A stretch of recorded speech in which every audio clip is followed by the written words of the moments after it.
Dalam presentasi ini, kita akan menjelajahi dunia analisis data menggunakan alat yang sangat kuat namun mudah diakses, yaitu SPSS. Untuk memahami bagaimana kita dapat mengubah data mentah menjadi wawasan yang bermakna. Tujuan utama kita hari ini adalah untuk membekali Anda dengan keterampilan dasar untuk menavigasi dan menganalisis data secara efektif.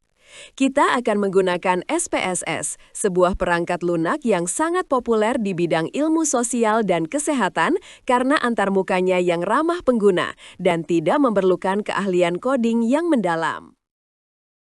Untuk memastikan pemahaman yang jelas, kita akan menyusun presentasi kita dalam beberapa bagian utama. Kita akan mulai dengan gambaran umum proses analisis statistik untuk memberi Anda konteks. Selanjutnya, kita akan membahas beberapa terminologi dasar yang penting untuk dipahami. Setelah itu, kita akan beralih ke bagian praktis, yaitu mempersiapkan diri untuk bekerja dengan SPSS.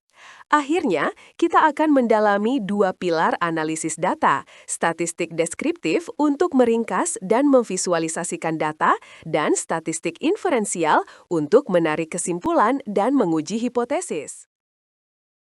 Ini adalah pertanyaan yang dihadapi oleh setiap peneliti, bagaimana cara terbaik untuk menganalisis data saya? Tidak ada satu jawaban yang cocok untuk semua. Pendekatan yang Anda ambil sepenuhnya bergantung pada dua faktor. Pertama, jenis data yang Anda miliki, apakah itu kategorikal, numerik, dan sebagainya. Dan kedua, pertanyaan spesifik yang ingin Anda selidiki.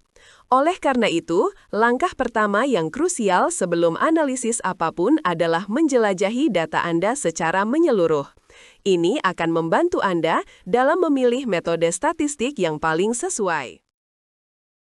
Proses analisis statistik dapat diringkas menjadi 3 langkah utama. Pertama, eksplorasi data. Ini melibatkan melihat data mentah, mengidentifikasi jenis variabel, membuat grafik dan statistik ringkasan, dan akhirnya merumuskan pertanyaan penelitian yang jelas atau hipotesis. Langkah kedua adalah analisis formal. Di sini, Anda secara resmi menyatakan hipotesis nol dan alternatif Anda, memeriksa asumsi seperti normalitas data, dan kemudian memilih serta menjalankan uji statistik yang paling tepat. Langkah terakhir adalah interpretasi. Ini melibatkan penarikan informasi kunci dari output statistik, menentukan apakah hasilnya signifikan secara statistik, membuat kesimpulan tentang hipotesis nol Anda, dan kemudian mengkomunikasikan temuan Anda dengan jelas, seringkali didukung oleh visualisasi data yang relevan. Baiklah, sebelum kita terjun ke dalam analisis yang sebenarnya, sangat penting untuk membangun fondasi yang kuat. Kita akan fokus pada dua area persiapan utama. Pertama, kita akan mendefinisikan beberapa istilah statistik kunci untuk memastikan kita semua memiliki pemahaman yang sama. Kedua, kita akan membiasakan diri dengan lingkungan kerja dasar di SPSS. Memahami dasar-dasar ini akan membuat proses analisis selanjutnya jauh lebih lancar dan lebih dapat dipahami. Mari kita mulai dengan fondasi dari semua analisis, tipe data. Secara umum, data dapat dibagi menjadi dua keluarga besar, numerik dan kategorikal. Data numerik, seperti namanya, berhubungan dengan angka. Ini dapat dibagi lagi menjadi diskrit, di mana nilainya adalah bilangan bulat yang dapat dihitung, seperti jumlah saudara kandung. Dan kontinu, di mana nilainya dapat mengambil nilai apapun dalam suatu rentang, termasuk desimal, seperti tinggi atau berat badan seseorang. Data kategorikal merepresentasikan kelompok atau kategori. Ini bisa bersifat nominal, di mana kategori tidak memiliki urutan yang melekat, seperti jurusan kuliah. Atau bisa bersifat ordinal, di mana ada urutan yang jelas, seperti tingkat pendidikan dari SMA hingga PhD. Terakhir, ada variabel nuisance yang merupakan data administratif seperti nama subjek atau nomor ID yang penting untuk pelacakan, tetapi tidak digunakan dalam analisis statistik itu sendiri. Slide ini memberikan jeda visual untuk membantu Anda memproses berbagai jenis data yang baru saja kita diskusikan. Pikirkan tentang bagaimana data dalam bidang Anda sendiri dapat diklasifikasikan ke dalam kategori-kategori ini.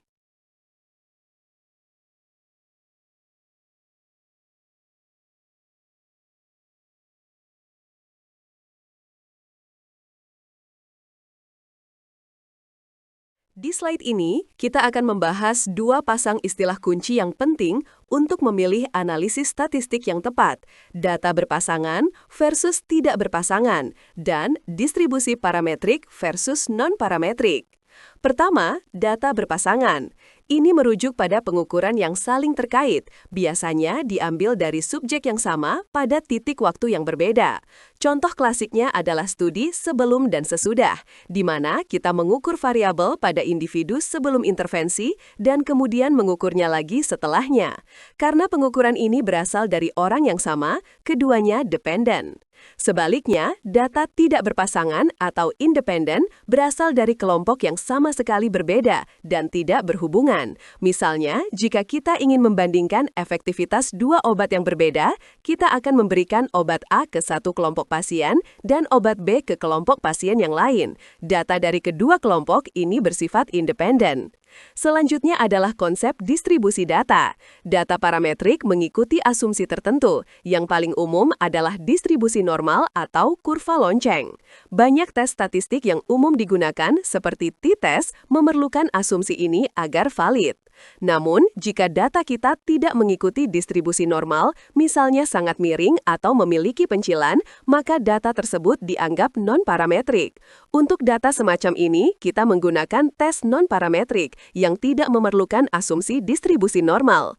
Tes ini lebih fleksibel dan seringkali merupakan pilihan yang lebih tepat ketika asumsi parametrik tidak terpenuhi. Memahami kedua dikotomi ini sangat penting karena akan memandu kita dalam memilih alat statistik yang benar untuk menganalisis data kita secara akurat.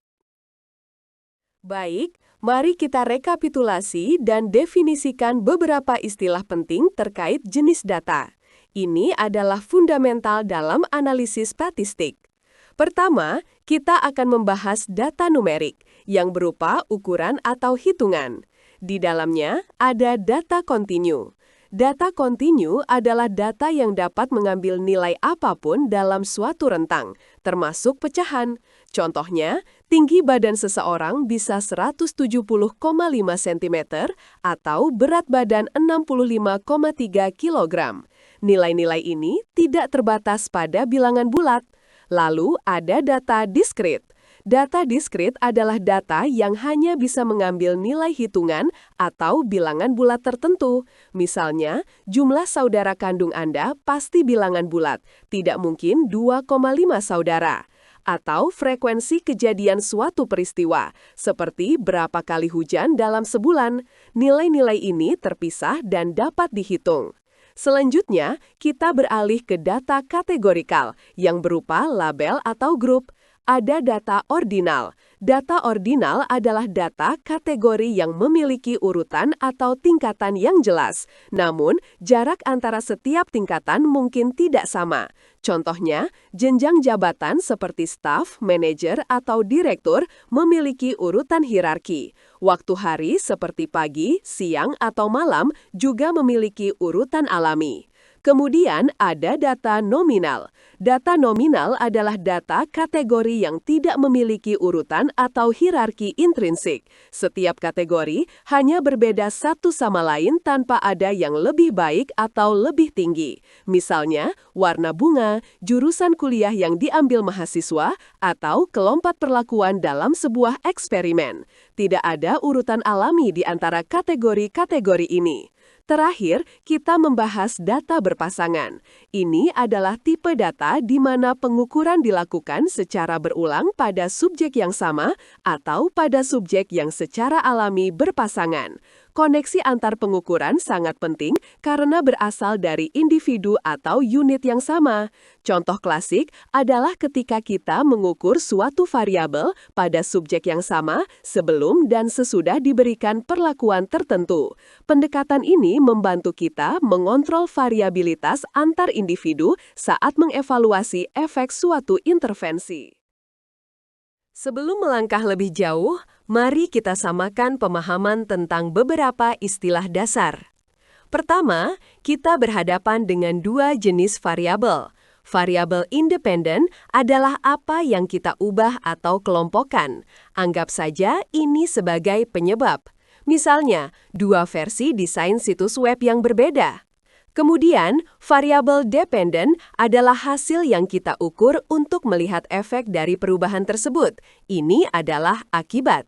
Dalam contoh tadi, variabel dependennya bisa jadi adalah waktu yang dihabiskan pengunjung di setiap versi situs.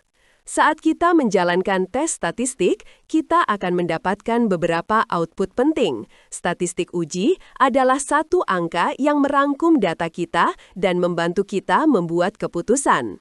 Derajat kebebasan atau DF terkait dengan ukuran sampel kita dan memberitahu kita distribusi mana yang harus digunakan untuk mengevaluasi statistik uji. Terakhir, p-value yang sangat penting. Ini memberitahu kita probabilitas untuk mendapatkan hasil seperti yang kita lihat atau bahkan lebih ekstrim jika sebenarnya tidak ada efek sama sekali. Sederhananya, ini mengukur seberapa besar kemungkinan temuan kita hanya karena faktor kebetulan. Selamat datang di Penilaian 1. Sesi ini akan menguji pemahaman Anda tentang konsep-konsep dasar dalam analisis data. Mari kita mulai dengan pertanyaan pertama. Anda akan melihat 4 contoh variabel. Tugas Anda adalah menentukan tipe datanya secara spesifik, apakah nominal, ordinal, discrete, atau continue. Selanjutnya, perhatikan grafik box plot di sebelah kanan. Ingat kembali bagaimana kita biasanya memplot variabel independen dan dependen pada sumbu X dan Y. Tentukan sumbu yang tepat untuk masing-masing variabel tersebut. Terakhir, alihkan perhatian Anda ke tabel. Analisis setiap kolom dan klasifikasikan sebagai numerik, kategorikal, atau nuance, yaitu variabel yang mungkin tidak relevan untuk analisis utama. Silakan luangkan waktu Anda untuk menjawab setiap pertanyaan. Mari kita ulas jawaban dari penilaian 1 untuk memastikan pemahaman kita sudah selaras. Untuk soal pertama, kita mengidentifikasi tipe data. Jumlah suntikan adalah numerik, discrete karena dihitung dalam bilangan bulat. Tingkat pendidikan adalah kategorikal ordinal karena memiliki urutan atau tingkatan. Negara asal adalah kategorikal nominal karena merupakan kategori tanpa peringkat. Terakhir, diameter tumor adalah numerik kontinu karena dapat diukur dalam rentang nilai yang sangat presisi. Selanjutnya, pada soal grafik, variabel independen, yaitu faktor yang dimanipulasi, adalah perlakuan dan ditempatkan pada sumbu X. Variabel dependen, yaitu hasil yang diukur, adalah inflamasi dan berada di sumbu Y. Untuk soal terakhir mengenai tabel, dua kolom pertama adalah variabel nuisance, yaitu faktor yang dapat mempengaruhi hasil tapi bukan fokus utama. Kolom berikutnya adalah numerik dan dua kolom terakhir adalah variabel kategorikal. Memahami klasifikasi ini adalah dasar yang krusial untuk melakukan analisis data yang akurat. Cara Anda menyusun data Anda di SPSS sangat penting untuk analisis yang lancar. Ada beberapa prinsip emas yang harus diikuti. Yang paling penting adalah 1 baris per kasus. Jika Anda mempelajari 30 siswa, Anda harus memiliki 30 baris. Untuk variabel kategorikal, gunakan angka sebagai kode, misalnya 1 untuk pria dan 2 untuk wanita, dan kemudian gunakan fitur variable labels di SPSS untuk mendefinisikan apa arti angka-angka tersebut. Ini membuat analisis menjadi lebih efisien. Demikian pula, berikan nama variabel Anda pendek dan deskriptif, dan gunakan label untuk penjelasan yang lebih rinci. Jika Anda memiliki beberapa kelompok, jangan memisahkannya menjadi file yang berbeda. Sebaliknya, simpan semua data dalam satu file dan buat kolom baru untuk mengidentifikasi kelompok setiap kasus. Ada dua cara utama untuk memasukkan data Anda ke dalam SPSS. Anda dapat mengetiknya secara manual, yang baik untuk set data kecil, atau memuatnya dari file yang sudah ada seperti Excel. SPSS memiliki dua tampilan utama di bagian bawah layar, Data View yang terlihat seperti spreadsheet tempat data Anda berada, dan Variable View tempat Anda mendefinisikan properti setiap kolom. SPSS dapat menampilkan banyak informasi, jadi fokuslah pada apa yang Anda butuhkan dan jangan terintimidasi oleh semua opsi. Mari kita coba latihan cepat. Ikuti langkah-langkah di kotak hijau untuk memasukkan beberapa nama secara manual. Anda akan melihat masalah di mana nama yang lebih panjang terpotong. Dengan beralih ke Variable View, Anda dapat dengan mudah memperbaiki ini dengan menyesuaikan width column. Ini adalah keterampilan dasar yang sangat penting untuk dikuasai. Setelah mengikuti langkah-langkah dari slide sebelumnya, data view Anda di SPSS akan terlihat seperti ini. Perhatikan bagaimana nama-nama sekarang pas dengan benar setelah kita menyesuaikan lebar variabel di variable view. Ini adalah poin yang sangat penting di SPSS, data dan hasil Anda disimpan dalam file yang terpisah. File data dengan ekstensi .sav berisi spreadsheet Anda. Hasil, termasuk tabel dan grafik, muncul di jendela terpisah yang disebut Output Viewer dan harus disimpan sebagai file .spv. Jika Anda menutup jendela output tanpa menyimpan, semua analisis Anda akan hilang. Selalu simpan pekerjaan Anda sesering mungkin dan biasakan untuk bekerja pada salinan file data Anda agar data asli Anda tetap tidak tersentuh dan aman. Mari kita praktikkan ini.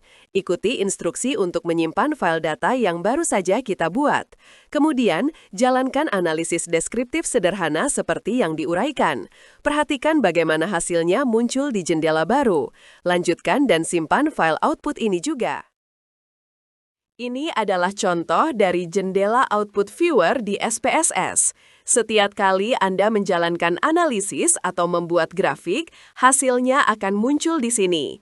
Jendela ini memiliki panel navigasi di sebelah kiri untuk melompat ke item yang berbeda, dan area konten utama di sebelah kanan di mana tabel dan grafik Anda ditampilkan.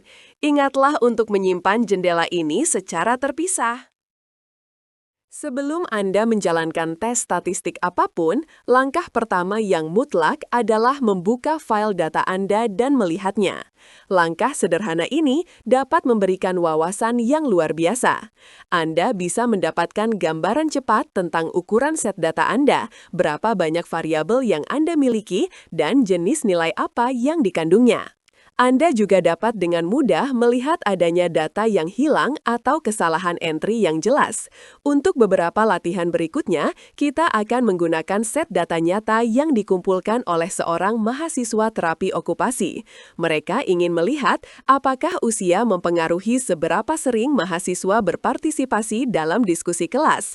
Mari kita buka file tersebut dan lihat apa yang bisa kita pelajari hanya dengan melihatnya.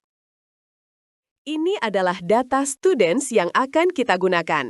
Coba luangkan waktu sejenak untuk menjawab pertanyaan-pertanyaan dari slide sebelumnya hanya dengan melihat spreadsheet ini. Apa yang dikatakan oleh setiap kolom kepada Anda? Berapa banyak kelompok yang tampaknya ada? Bisakah Anda menebak secara kasar apakah mahasiswa yang lebih tua berbicara lebih banyak? Inilah jenis pertanyaan eksplorasi awal yang harus selalu Anda tanyakan. Setelah melihat data secara sekilas, langkah selanjutnya adalah menjelajahinya secara lebih formal.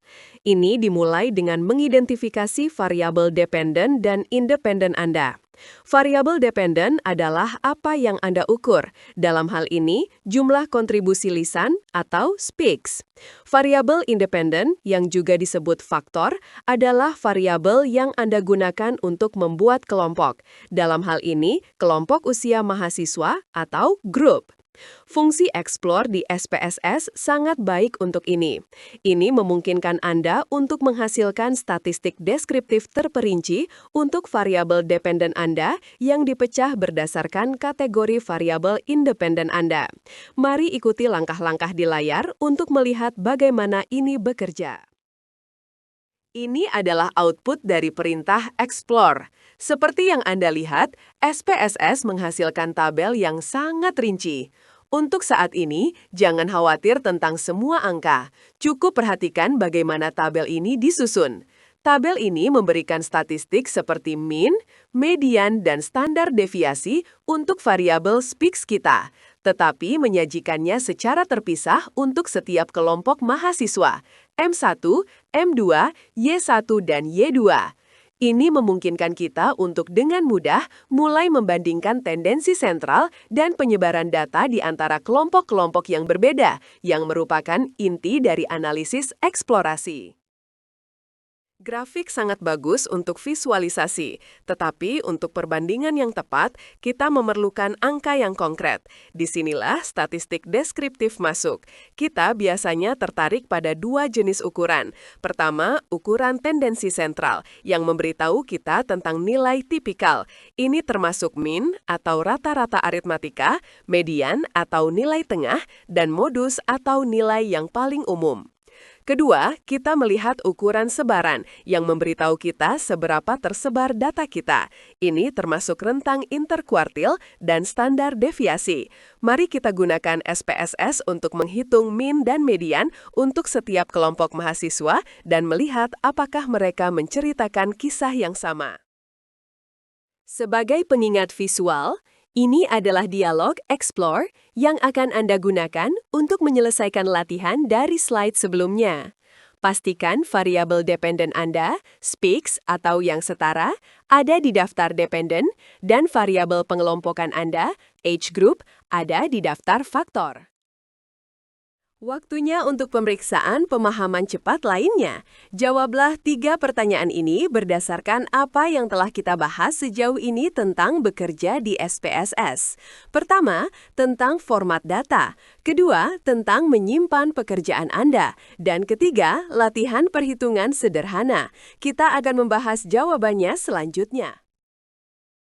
Mari kita tinjau jawabannya. Pertama, ya. Anda harus selalu menempatkan setiap kasus atau sampel di barisnya sendiri. Ini adalah aturan dasar dari format data yang rapi. Kedua, tidak. SPSS tidak secara otomatis menyimpan output Anda. Anda harus secara manual menyimpan jendela output sebagai file yang terpisah. Ketiga, untuk set data tersebut, mean adalah 3,1, median, nilai tengah setelah diurutkan adalah 2, dan modus, nilai yang paling sering, juga 2. Sekarang kita akan mendalami lebih jauh tahap eksplorasi data. Fase ini sangat penting. Ini adalah tempat Anda benar-benar berkenalan dengan data Anda.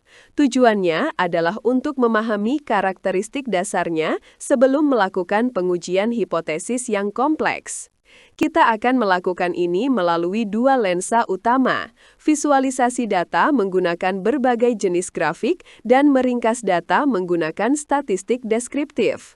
Bagian ini akan membekali Anda dengan alat-alat dasar untuk eksplorasi yang efektif. Untuk menjadi efektif dalam eksplorasi data, penting untuk memiliki pendekatan yang disiplin dan sistematis. Mengikuti serangkaian aturan sederhana, setiap kali Anda mendekati set data baru, akan membantu Anda menghindari kesalahan dan memastikan Anda tidak melewatkan wawasan penting. Aturan-aturan ini sederhana. Pertama, selalu lihat data mentah Anda. Kedua, identifikasi secara sistematis jenis data untuk setiap variabel. Ketiga, buat visualisasi dan hitung statistika ringkasan untuk variabel kunci. Dan keempat, sebelum Anda melangkah lebih jauh, artikulasikan dengan jelas pertanyaan penelitian yang ingin Anda jawab. Langkah terakhir ini sangat penting, karena akan memandu semua analisis Anda selanjutnya. Mari kita terapkan aturan-aturan ini pada contoh praktis. Bayangkan kita memiliki set data ini tentang pertumbuhan tanaman di bawah perlakuan nutrisi yang berbeda. Langkah 1, kita melihat data. Kita memiliki 12 sampel dengan 4 variabel. Langkah 2, kita mendeskripsikan setiap variabel. Sampel adalah nuisance, treatment adalah categorical nominal, growth rate adalah numeric continue, dan leaf number adalah numeric discrete. Langkah 3 akan melibatkan pembuatan box plot untuk membandingkan laju pertumbuhan di antara perlakuan, dan mungkin scatter plot untuk melihat hubungan antara laju pertumbuhan dan jumlah daun. Langkah 4, dari sini kita dapat merumuskan pertanyaan penelitian yang sangat spesifik, seperti yang Anda lihat di layar. Perhatikan bagaimana pertanyaan-pertanyaan ini sekarang dapat diuji secara langsung menggunakan metode statistik. Mari kita dalami perbedaan praktis antara mean dan median. Mean, atau yang kita kenal sebagai rata-rata, dihitung dengan menjumlahkan semua nilai lalu membaginya dengan jumlah data. Metode ini membuatnya sangat sensitif. Satu nilai yang sangat tinggi atau sangat rendah yang kita sebut outlier dapat secara signifikan menarik mean ke arahnya, sehingga memberikan gambaran yang miring tentang data secara keseluruhan. Di sisi lain, kita punya median. Median adalah nilai tengah dari kumpulan data yang telah diurutkan. Karena hanya berfokus pada posisi tengah, median jauh lebih kebal terhadap nilai-nilai ekstrim. Inilah sebabnya mengapa median sering disebut sebagai ukuran yang lebih robust atau kuat, terutama untuk data yang distribusinya tidak merata. Untuk memahami dampaknya, bayangkan data gaji di sebuah perusahaan. Jika ada beberapa eksekutif dengan gaji yang sangat tinggi, mean gaji akan melonjak, menciptakan kesan bahwa karyawan pada umumnya dibayar lebih tinggi dari kenyataannya.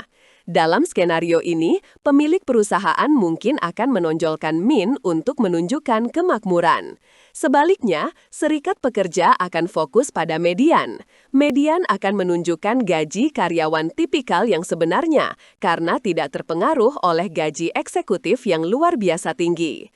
Angka ini akan lebih akurat menggambarkan pengalaman finansial sebagian besar anggota serikat.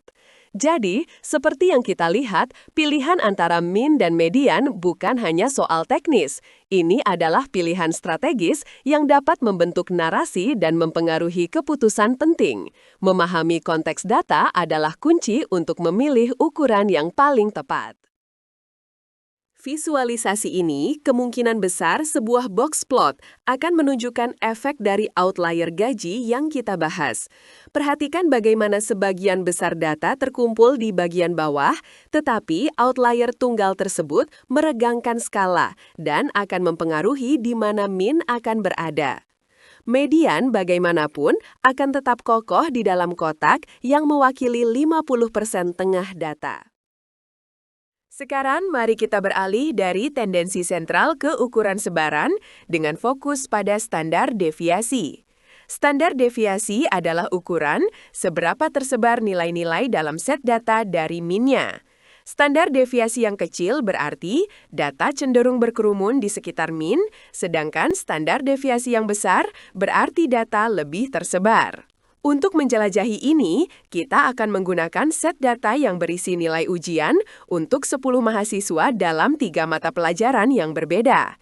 Ikuti instruksi untuk membuka file dan menghitung mean, minimum, dan maksimum untuk setiap mata pelajaran. Ini akan menjadi dasar untuk perbandingan kita. Melihat angka-angka saja mungkin tidak memberikan gambaran yang lengkap. Di sini, kita melihat grafik batang dari nilai-nilai untuk setiap mata pelajaran. Secara visual, Anda mungkin bisa merasakan bahwa beberapa set nilai lebih bervariasi daripada yang lain. Misalnya, nilai Jerman tampaknya memiliki rentang yang lebih luas dibandingkan dengan geografi dan IT. Namun, mengandalkan inspeksi visual saja bisa subjektif. Kita memerlukan ukuran kuantitatif dari variasi ini, yaitu standar deviasi. Seperti yang kita lihat, hanya dengan melihat mean, maksimum, dan minimum, sulit untuk membedakan antara distribusi nilai Jerman dan IT. Grafik memberikan beberapa petunjuk visual. Jelas bahwa nilai Jerman lebih tersebar. Namun, membedakan antara geografi dan IT secara visual lebih sulit. Keduanya tampak kurang bervariasi, tetapi sulit untuk mengatakan mana yang lebih konsisten. Disinilah ukuran numerik yang objektif menjadi sangat berharga. Jadi, ini membawa kita ke pertanyaan kunci, bagaimana kita bisa mengukur sebaran data secara objektif? Jawabannya adalah dengan menggunakan standar deviasi. Ini adalah nilai tunggal yang kuat yang secara kuantitatif meringkas seberapa jauh setiap titik data rata-rata dari min set data.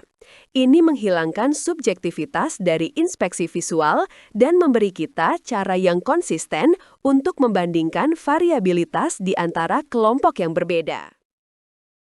Aturan praktisnya sederhana. Standar deviasi yang lebih tinggi berarti variabilitas yang lebih besar, dan standar deviasi yang lebih rendah berarti variabilitas yang lebih sedikit atau lebih banyak konsistensi.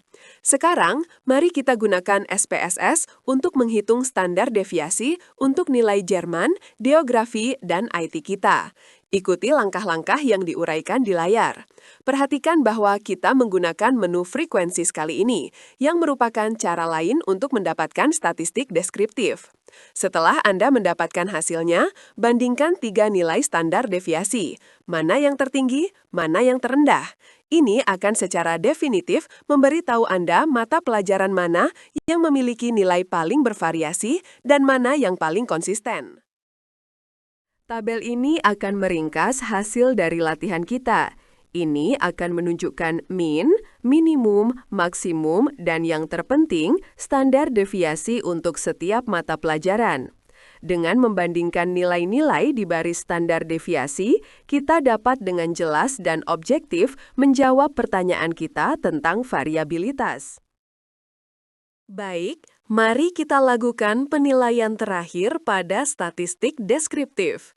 Gunakan tabel skor ujian di sebelah kanan untuk menjawab 2 pertanyaan pertama tentang skor rata-rata dan variasi. Pertanyaan ketiga adalah tinjauan dari proses eksplorasi data kita. Mari kita periksa jawabannya. Dengan melihat kolom min, pendidikan jasmani memiliki skor rata-rata tertinggi. Untuk variasi, kita melihat kolom standar deviasi. Sains memiliki nilai tertinggi yang berarti variasi paling banyak, dan pendidikan jasmani memiliki nilai terendah yang berarti paling konsisten. Dan sebagai pengingat, 4 aturan emas untuk eksplorasi data adalah lihat, deskripsikan, grafik statistik, dan tulis pertanyaan. Mengikuti proses ini akan sangat membantu Anda dalam analisis apapun. Kita telah membahas statistik deskriptif. Sekarang, mari kita fokus pada pasangan visualnya, grafik. Grafik sangat kuat dan melayani 2 peran penting dalam analisis data. Selama fase eksplorasi, grafik seperti histogram dan box plot memungkinkan kita untuk dengan cepat memahami distribusi dan pola dalam data kita. Kemudian, setelah kita melakukan analisis formal, grafik seperti diagram batang dan scatter plot adalah cara yang sangat baik untuk mengkomunikasikan hasil signifikan kita kepada audiens secara jelas dan berdampak. Dalam bagian ini, kita akan membahas beberapa jenis grafik yang paling umum digunakan dalam analisis data. Masing-masing memiliki tujuan tertentu dan paling cocok untuk jenis data dan pertanyaan tertentu. Kita akan membahas histogram yang sangat baik untuk memeriksa distribusi satu variabel numerik. Kita akan melihat box plot yang bagus untuk membandingkan distribusi di antara kelompok. Kita akan membedakan diagram batang yang digunakan untuk menampilkan mean kelompok. Kita akan membahas scatter plot untuk memvisualisasikan hubungan antara 2 variabel numerik. Dan kita juga akan menyentuh grafik garis dan diagram lingkaran untuk kasus penggunaan spesifik mereka. Mari kita mulai dengan histogram. Histogram adalah alat fundamental untuk memvisualisasikan distribusi satu variabel numerik. Tujuan utamanya adalah untuk membantu kita menilai apakah data kita mengikuti distribusi normal yang merupakan asumsi kunci untuk banyak tes statistik parametrik. Distribusi normal memiliki bentuk kurva lonceng yang khas. Mari kita lakukan latihan. Kita akan menggunakan set data besar berisi tinggi badan pria. Ikuti langkah-langkah di layar untuk membuat histogram di SPSS menggunakan chart builder. Perhatikan bagaimana Anda juga dapat melapisi kurva normal di atasnya untuk perbandingan yang mudah. Apakah data tinggi badan tampak terdistribusi normal? Ini adalah hasil dari latihan kita. Seperti yang Anda lihat, distribusi tinggi badan pria sangat mendekati kurva lonceng klasik. Ini adalah contoh utama dari data yang terdistribusi normal. Sebagian besar pria memiliki tinggi rata-rata, dengan semakin sedikit pria yang sangat pendek atau sangat tinggi. Ini adalah jenis distribusi yang ideal untuk menggunakan tes statistik parametrik. Histogram juga dapat digunakan untuk membandingkan distribusi antara dua kelompok. Dalam contoh ini, kita memiliki data tentang dosis radiasi yang diterima oleh radiolog, baik dengan maupun tanpa pelindung timbal pelindung. Kita memiliki dua pertanyaan, apakah pelindung bekerja dan apakah itu membuat prosedur lebih lama? Kita dapat menjawab pertanyaan pertama secara visual dengan membuat histogram dosis radiasi, tetapi memisahkannya berdasarkan apakah pelindung digunakan atau tidak. SPSS memungkinkan kita melakukan ini dengan mudah menggunakan fitur panel. Ikuti instruksi untuk membuat histogram panel. Apa yang ditunjukkannya kepada Anda tentang efektivitas pelindung timbal? Poin penting yang perlu diingat adalah bahwa dalam histogram, batang-batangnya saling bersentuhan, yang menandakan bahwa variabel yang mendasarinya, dosis radiasi, bersifat kontinu. Di sini kita melihat output dari latihan kita. Dua histogram ditampilkan secara terpisah, satu untuk kondisi tanpa pelindung, dan satu lagi untuk kondisi dengan pelindung.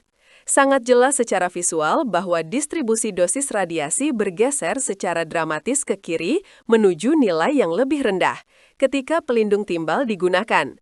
Ini adalah bukti visual yang kuat bahwa pelindung itu efektif. Selanjutnya adalah box plot, salah satu alat visualisasi paling informatif yang tersedia. Box plot secara ringkas menampilkan ringkasan 5 angka dari suatu set data, minimum, kuartil pertama, median, kuartil ketiga, dan maksimum. Ini sangat berguna untuk membandingkan distribusi variabel numerik di antara beberapa kelompok. Mari kita kembali ke data kontribusi mahasiswa kita. Kita akan membuat box plot untuk membandingkan jumlah speaks di antara kelompok year yang berbeda. Saat Anda membuat grafik, perhatikan adanya titik-titik di luar kumis utama. SPSS menggunakan ini untuk menandai outlier yang merupakan titik data yang luar biasa jauh dari sisa data. Melihat median dan ukuran kotak dapat memberitahu Anda banyak tentang perbedaan antara kelompok.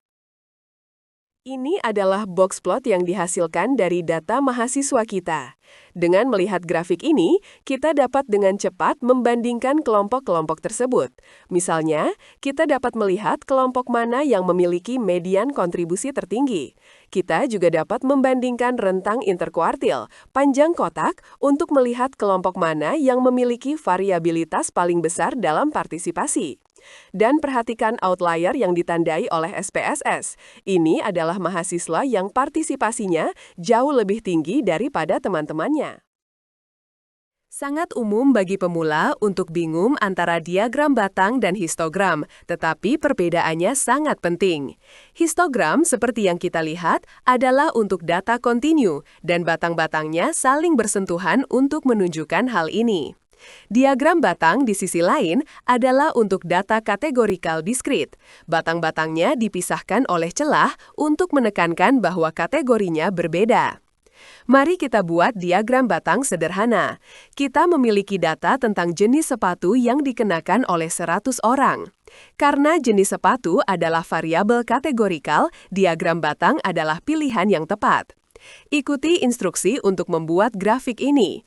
Anda juga akan melihat betapa mudahnya menggunakan panel untuk memisahkan grafik berdasarkan variabel kategorikal lain seperti gender.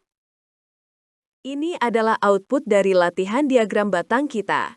Grafik ini dengan jelas menunjukkan frekuensi setiap jenis alas kaki dalam sampel kita. Ini adalah cara yang sederhana dan efektif untuk memvisualisasikan data kategorikal. Jika Anda membuat versi panel, Anda akan melihat dua grafik seperti ini, satu untuk pria dan satu untuk wanita, yang memungkinkan perbandingan langsung. Terkadang, alih-alih jumlah mentah, lebih berguna untuk menampilkan prosentase. SPSS dapat menghitung ini untuk Anda dengan sangat mudah menggunakan perintah frequencies. Mari kita kembali ke data sepatu kita. Kita dapat menjalankan frequencies pada variabel jenis alas kaki untuk melihat prosentase sampel kita yang memakai setiap jenis. Terlebih lagi, kita dapat menggunakan fitur canggih yang disebut split file. Ini memberitahu SPSS untuk melakukan semua analisis berikutnya secara terpisah untuk setiap kategori dari variabel pengelompokan, seperti gender. Ini memungkinkan kita untuk dengan mudah mendapatkan tabel prosentase terpisah untuk pria dan wanita. Ingatlah untuk mematikan split file setelah Anda selesai. Jika tidak, itu akan mempengaruhi semua analisis Anda selanjutnya. Setelah menggunakan perintah split file dan menjalankan frekuensi, output Anda akan terlihat seperti ini. Perhatikan bagaimana SPSS telah menghasilkan dua tabel frekuensi yang terpisah, satu berlabel untuk pria dan satu lagi untuk wanita. Ini memungkinkan perbandingan proporsi yang mudah, seperti persentase pria yang memakai sepatu bot dibandingkan dengan persentase wanita yang memakai sepatu bot. Ini adalah teknik yang sangat efisien. Sekarang mari kita beralih ke scatter plot. Grafik ini sangat penting untuk memvisualisasikan hubungan antara dua variabel numerik. Setiap titik pada scatter plot mewakili sepasang pengukuran seperti tinggi dan berat badan seseorang. Tujuan utama dari scatter plot adalah untuk menilai korelasi. Apakah variabel-variabel tersebut bergerak bersama? Jika satu naik, apakah yang lain juga naik, korelasi positif? Atau jika satu naik, apakah yang lain turun, korelasi negatif? Seberapa rapat titik-titik tersebut mengelompok di sekitar garis imajiner, kekuatan korelasi. Mari kita gunakan data dari sebuah eksperimen yang membandingkan jumlah latihan langkah yang dilakukan sendiri versus dalam kelompok. Buatlah scatter plot dan lihat apakah Anda dapat secara visual mendeteksi adanya hubungan. Ini adalah scatter plot dari data latihan langkah. Setiap titik mewakili satu subjek dengan kinerja individu mereka di sumbu X dan kinerja kelompok mereka di sumbu Y. Dengan melihat plot ini, kita dapat mulai menjawab pertanyaan kita. Apakah titik-titik tersebut tampak memiliki pola? Apakah mereka cenderung bergerak dari kiri bawah ke kanan atas? Ini akan menunjukkan korelasi positif yang menyeratkan bahwa orang yang berkinerja baik sendiri juga cenderung berkinerja baik dalam kelompok. Untuk membuat tren dalam scatter plot lebih eksplisit, kita dapat menambahkan garis regresi atau garis paling pas. Garis ini secara matematis dihitung untuk meringkas hubungan linier antara dua variabel. SPSS membuatnya sangat mudah untuk ditambahkan melalui chart builder. Coba kembali ke scatter plot Anda dan tambahkan garis regresi. Kemiringan garis akan memberitahu Anda arah hubungan positif atau negatif, dan seberapa dekat titik-titik tersebut dengan garis akan memberi Anda gambaran tentang kekuatannya. Apakah garis ini mengkonfirmasi interpretasi visual awal Anda? Ini adalah scatter plot yang sama seperti sebelumnya, tetapi sekarang dengan garis regresi yang ditambahkan. Garis yang menanjak ini secara visual mengkonfirmasi adanya korelasi positif antara kinerja individu dan kinerja kelompok. Orang-orang secara konsisten tampil relatif sama dalam kedua kondisi tersebut. Grafik garis sangat baik untuk menampilkan bagaimana nilai variabel numerik berubah dari waktu ke waktu. Sumbu X hampir selalu mewakili waktu, dan sumbu Y mewakili variabel yang Anda ukur. Kita akan melihat contoh di mana detak jantung subjek dan penggunaan oksigen diukur selama protokol yang mencakup istirahat, diikuti oleh olahraga, dan kemudian periode istirahat lagi. Ini adalah kasus penggunaan yang sempurna untuk grafik garis. Ikuti instruksi untuk memplot detak jantung dari waktu ke waktu. Anda akan melihat betapa jelasnya perubahan dalam variabel tersebut menjadi terlihat ketika divisualisasikan dengan cara ini. Kita juga akan belajar cara menyesuaikan sumbu untuk membuat grafik lebih informatif. Ini adalah grafik garis yang menunjukkan detak jantung subjek dari waktu ke waktu. 3 fase yang berbeda, istirahat awal, Periode olahraga dan pemulihan terlihat sangat jelas. Grafik garis adalah cara yang sangat intuitif untuk menyajikan data deret waktu seperti ini. Perhatikan bagaimana penyesuaian sumbu dan penambahan judul yang jelas membuat grafik ini jauh lebih mudah untuk diinterpretasikan. Kekuatan grafik garis benar-benar bersinar ketika Anda memplot beberapa seri pada sumbu yang sama. Ini memungkinkan perbandingan langsung tren dari waktu ke waktu. Dalam latihan ini, kita akan menggunakan data pemerintah tentang jumlah anak yang diasuh oleh otoritas lokal. Kita akan membuat grafik garis ganda untuk membandingkan tren untuk anak laki-laki dan perempuan dalam kelompok usia 1 hingga 4 tahun selama periode 11 tahun. Ini akan memungkinkan kita untuk dengan cepat menjawab pertanyaan seperti apakah jumlahnya meningkat untuk kedua kelompok dan apakah proporsinya tetap sama dari waktu ke waktu? Di sini kita melihat hasil grafik garis ganda kita. Dengan memplot data untuk anak laki-laki dan perempuan pada grafik yang sama, kita dapat dengan mudah melihat tren dari waktu ke waktu untuk kedua kelompok secara bersamaan. Kita dapat mengamati apakah jumlahnya meningkat atau menurun, dan apakah kesenjangan antara kedua kelompok melebar atau menyempit seiring waktu. Terakhir, mari kita lihat diagram lingkaran. Meskipun terkadang dikritik dalam kalangan visualisasi data, diagram lingkaran bisa sangat efektif untuk satu tujuan spesifik, menunjukkan proporsi bagian ke keseluruhan. Mereka memberikan gambaran visual yang intuitif tentang bagaimana satu keseluruhan dibagi menjadi bagian-bagian komponennya. Kita akan mencoba dua contoh.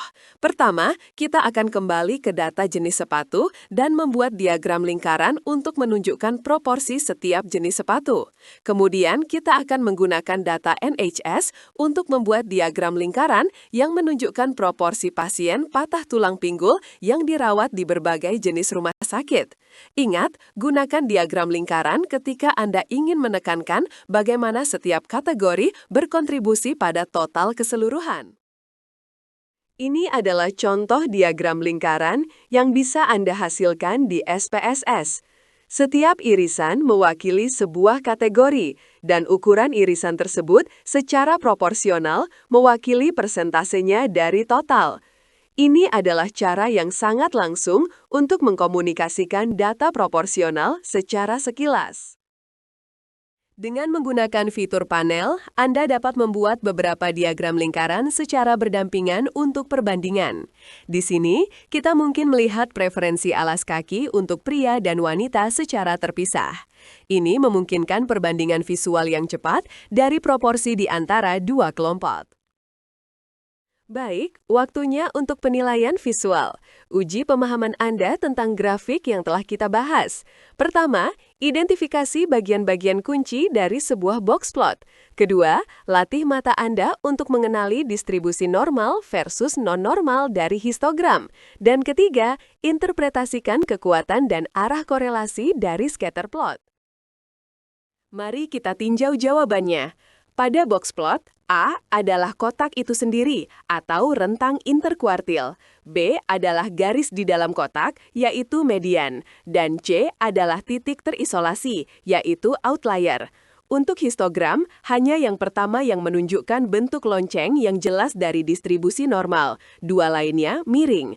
Untuk scatter plot, yang pertama tidak menunjukkan pola, oleh karena itu tidak ada korelasi, sedangkan yang kedua menunjukkan pola menurun yang jelas dan rapat, yang menunjukkan korelasi negatif yang kuat.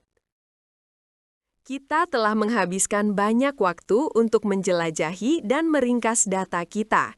Sekarang, kita beralih ke langkah berikutnya yang kuat, statistik inferensial.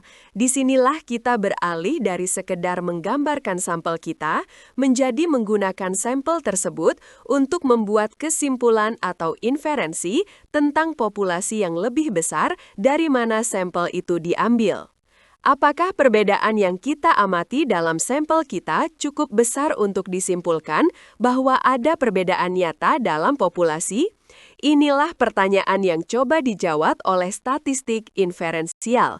Di bagian ini, kita akan membahas beberapa tes statistik fundamental yang digunakan untuk tujuan ini.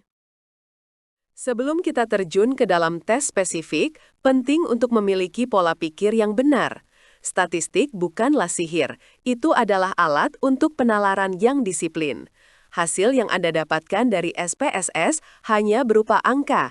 Andalah yang harus memberikan kecerdasan dan interpretasi untuk membuatnya bermakna. Kunci untuk analisis yang baik adalah disiplin. Ini berarti secara sistematis menyiapkan data Anda, memilih tes yang tepat, dan dengan hati-hati menginterpretasikan hasilnya dalam konteks penelitian Anda. Anggap saja aturan dan pedoman yang akan kita bahas seperti latihan fundamental dalam olahraga. Anda harus menguasai dasar-dasarnya sebelum dapat bermain game dengan efektif. Berikut adalah kerangka kerja komprehensif untuk setiap analisis statistik yang Anda lakukan. Ini mengintegrasikan apa yang telah kita pelajari sejauh ini dan menambahkan langkah-langkah formal untuk pengujian hipotesis. Bagian A adalah semua tentang eksplorasi data yang telah kita bahas secara mendalam. Bagian B adalah inti dari analisis inferensial. Ini melibatkan pengaturan hipotesis nol dan alternatif yang jelas, memeriksa asumsi tes seperti normalitas, dan kemudian memilih dan menjalankan tes yang benar di SPSS. Bagian C adalah tentang membuat makna dari output. Ini berarti menemukan nilai-nilai kunci, menentukan apakah hasilnya signifikan secara statistik, dan yang paling penting, menerjemahkan kembali angka-angka tersebut ke dalam jawaban yang jelas untuk pertanyaan penelitian Anda, seringkali didukung oleh plot yang sesuai. Mengikuti proses 3 bagian ini akan membuat analisis Anda terstruktur, logis, dan mudah dipertahankan. Mengikuti proses 3 bagian ini akan membuat analisis Anda terstruktur, logis, dan mudah dipertahankan. Langkah pertama dalam analisis formal adalah menyiapkan hipotesis Anda. Setiap tes statistik pada dasarnya adalah kontes antara 2 ide yang bersaing.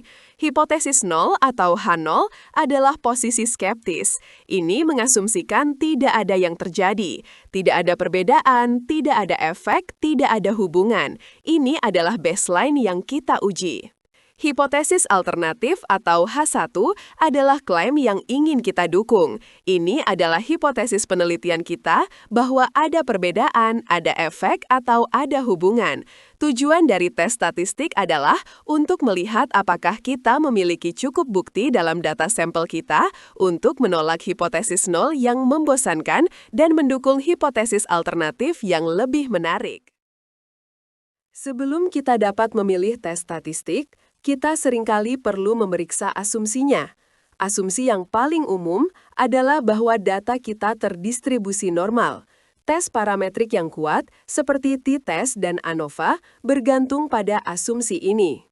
Ada beberapa cara untuk memeriksa normalitas.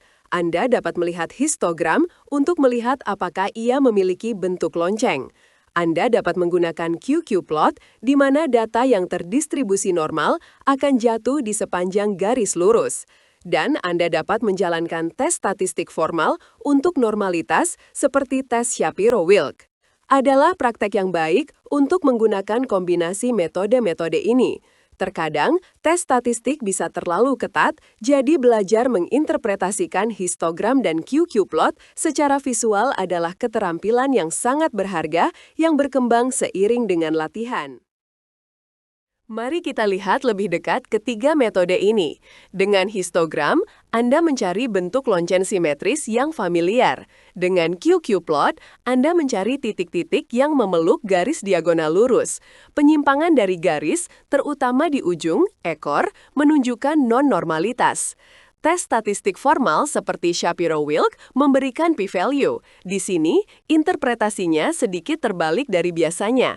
P-value yang signifikan kurang dari 0,05 berarti data secara signifikan berbeda dari normal, yang berarti Anda telah melanggar asumsi.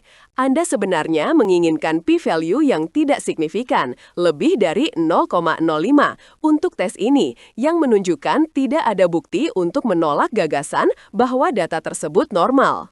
Mari kita praktikkan ini dengan membandingkan output untuk set data yang benar-benar normal dan yang acak. Ini adalah contoh output yang akan Anda dapatkan dari SPSS saat Anda menjalankan tes untuk normalitas. Perhatikan tabel Test of Normality. Anda akan melihat statistik uji dan, yang terpenting, nilai sig atau p-value. Ingat, untuk tes ini, p-value lebih besar dari 0,05 adalah kabar baik jika Anda ingin menggunakan tes parametrik. Saat Anda menjalankan hampir semua tes inferensial di SPSS, outputnya akan berisi 3 komponen kunci ini yang disajikan dalam sebuah tabel. Anda perlu belajar cara mengidentifikasi statistik uji yang mungkin disebut T, F, atau lainnya tergantung pada tesnya, derajat kebebasan atau DF, dan p-value yang hampir selalu diberi label sig di SPSS. Ini adalah 3 angka yang akan Anda laporkan dalam hasil Anda. Jadi, apa yang Anda lakukan jika data Anda tidak terdistribusi normal? Anda punya beberapa pilihan. Jika datanya adalah hitungan atau miring positif, Anda dapat mencoba transformasi matematis, seperti mengambil log atau akar kuadrat dari setiap nilai. Ini terkadang dapat membuat distribusi menjadi lebih normal.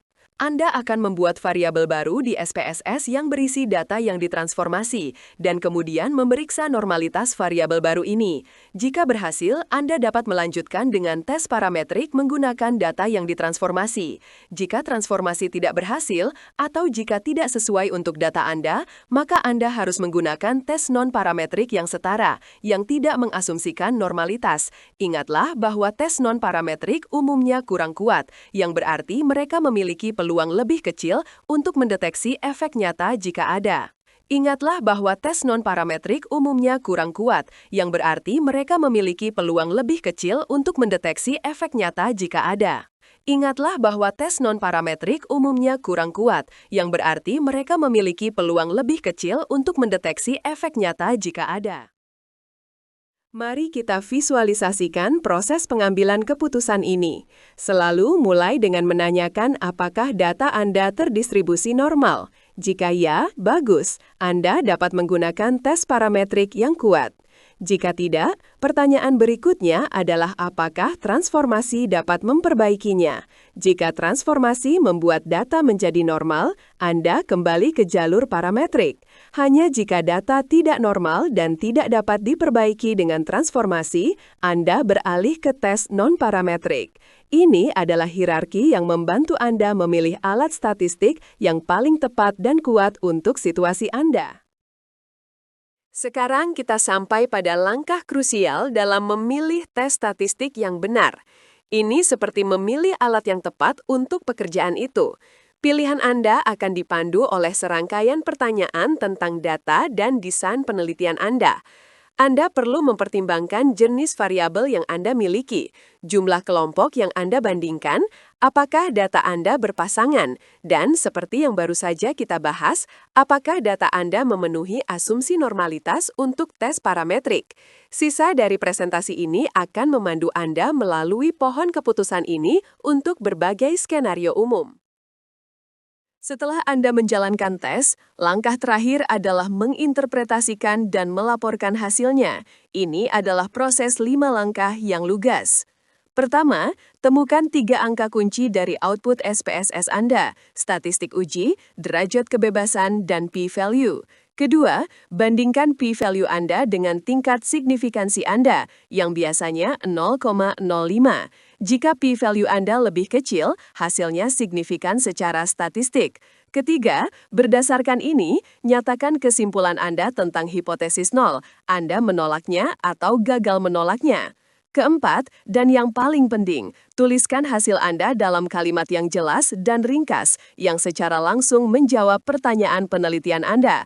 Pastikan untuk menyertakan 3 angka kunci dalam tanda kurung sebagai bukti. Terakhir, jika hasilnya signifikan, sajikan plot yang sesuai, seperti diagram batang atau scatter plot, untuk mengilustrasikan temuan Anda secara visual.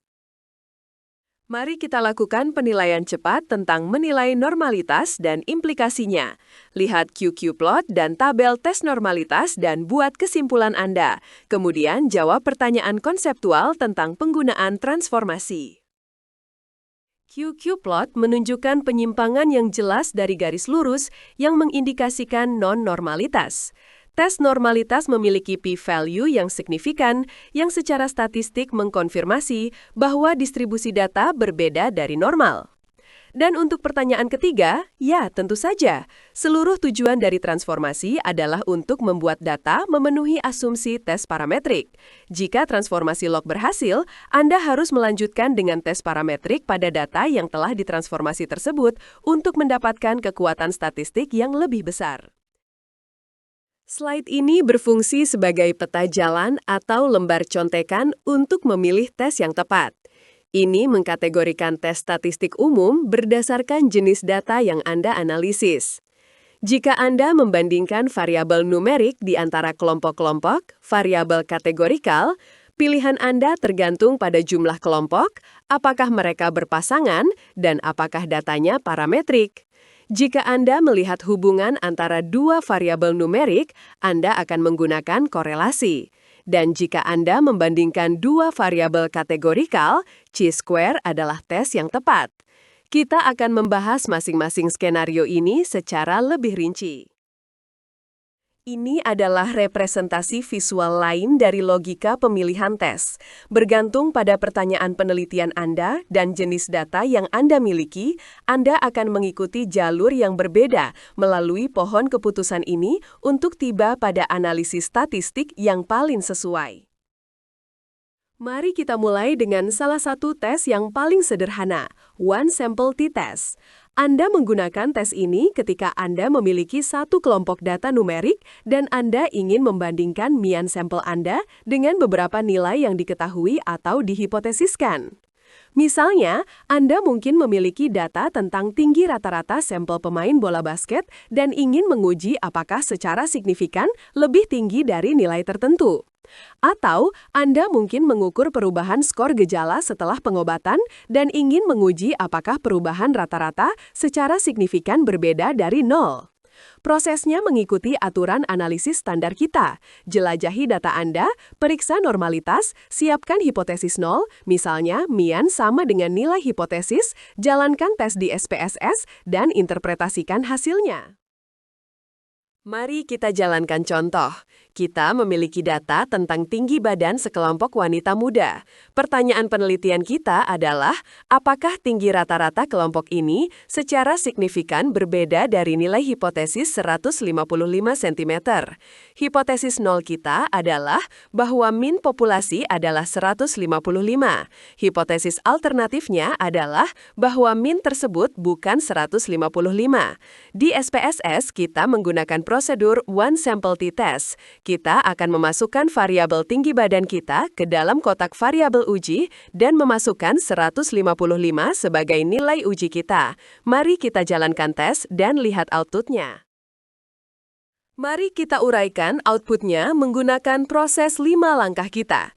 Pertama, kita ekstrak angka-angka kunci. Nilai T adalah 7.533, derajat kebebasan adalah 29, dan p-value sangat kecil, kurang dari 0,001. Kedua, karena p-value jauh di bawah ambang batas 0,05, hasilnya sangat signifikan secara statistik.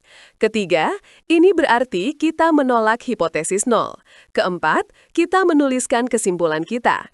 Kita tidak hanya mengatakan hasilnya signifikan, kita mengatakan bagaimana hasilnya signifikan.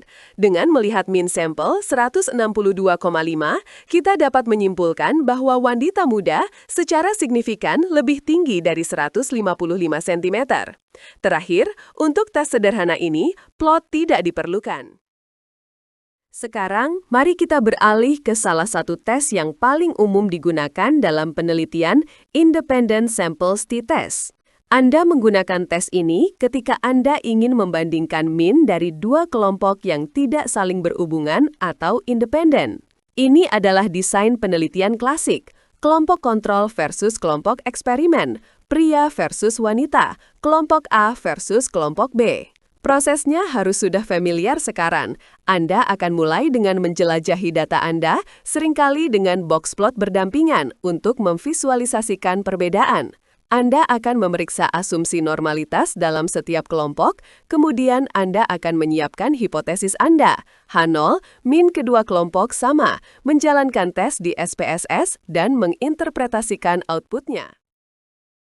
Mari kita gunakan data tinggi badan wanita lagi, tetapi kali ini kita akan membandingkan dua kelompok independen, wanita muda 20-24 tahun dan wanita yang lebih tua 50-54 tahun.